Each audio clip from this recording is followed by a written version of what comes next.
Bought our first house when I was 18 years old. My down payment was my pickup truck. Wait, what? Hey, Arctic Wolfpack. This is your guru, Larry. I'm here with a friend of mine who's been in real estate for a very long time.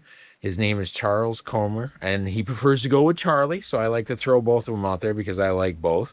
And Charlie's been a real big help to me in my real estate career, and he's, going to talk about the importance of just doing things the right way in real estate. And, coming up from nothing, Charlie grew up poor and I'm not going to steal his thunder though, because he's much better at telling stories than I am. You guys think I'm good? I am good. Don't get me wrong. I'm very good, but Charlie's much better at it. So I'm going to turn it over to Charlie and we're going to get his story. And, let's turn it over to Charlie. So, Charlie, tell me a little bit about your early beginnings. Well, a long, long time ago, I was raised in a lonely shack by a railroad track. And at early age, I worked on a farm. Was that in this area where you were raised? Yeah. It was over in Sparta and Groveland. Oh, nice. Yeah. Very good. What'd you do on the farm when you first started? Oh, I was 13 when I first started. Oh, so you're a little one. Farm, yeah. Nice. Worked with a couple owners. One was a veterinarian, so I had a lot of experience with farm animals, milking cows and taking care of cows and feeding cows. 5 o'clock in the morning, we start feeding the cows, and 5 or 6 o'clock at night, we're done. Yeah. So you were working at the farm.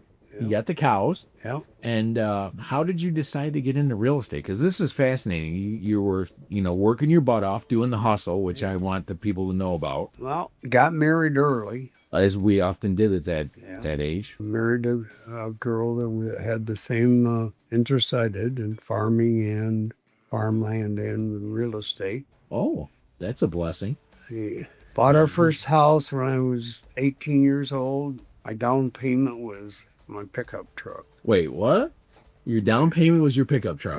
$500 down payment. It was a Ford kind of 60 something pickup truck. So is that even possible? Because I know a lot of these folks watching are thinking to themselves that they have to have, 20% down. They have to do, you can't have no money down without. So is that actually possible? You can do stuff like that, right? Oh, sure. You can, Pretty much anything, right? sure. You can negotiate, especially if you can buy it from an individual. We bought it from an individual. $500 down. Our first house cost us $6,500. Oh man, that's can't get prices like that anymore. Well, that was in the early '60s, so Yeah. What do you think the house is worth now? 100,000. Oh man, that's a good return on investment. I've sold them, but that's probably worth more than that. I don't know what they would offer for sale nowadays, but So you caught the real estate bug.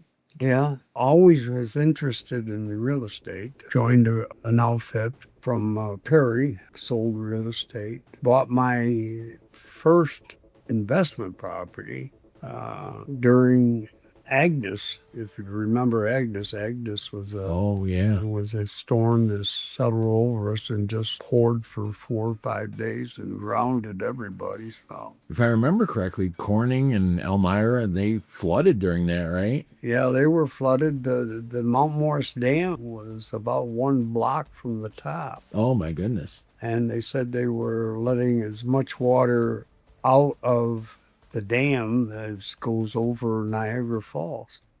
So Really? yeah, Oh, man. it was a tremendous rain. But I can still remember working on our first house, and Agnes was just pouring. But and I bought that reasonable. That was your first rental house, That was the first rental property. and that was down in Mount Morris. You said No, that was in Groveland Station. Groveland Station. Yeah. And was that a duplex, a single Well, family? it was a house, and beside it was a building that was being used as a restaurant. Okay. And then from there, before I did that, I consulted with a fellow that I worked with in Kodak. He had multiple units. Mhm. He give me some advice, but I So that was one of the things that I just had a video was, the importance of having a mentor and finding a mentor that actually just released today.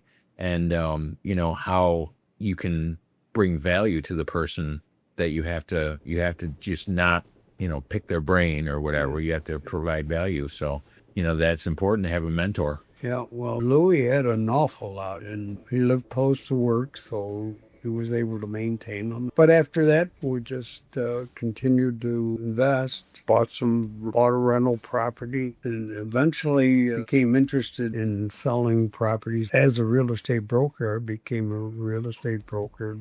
Oh, okay. Bought, sold, had a partner. Partnering up is always good because your network is important. Yeah, he was knowledgeable in commercial, and I was more knowledgeable in single-family homes. A dangerous combination. Well, he was into college rental, and I was interested in single-family rental. But I decided years ago to start selling on land contracts. And this is this is a fascinating business plan, kind of. I mean, I know you said you don't have anything officially down on paper, but, this is, explain a little bit what a land contract is. Well, a land contract is where the property owner, which would have been myself, would sell it to someone basically on a rent to own contract. So the property stays in your name. Stays in my name until the final payment, and then the property was transferred to the tenant that had been making the payments.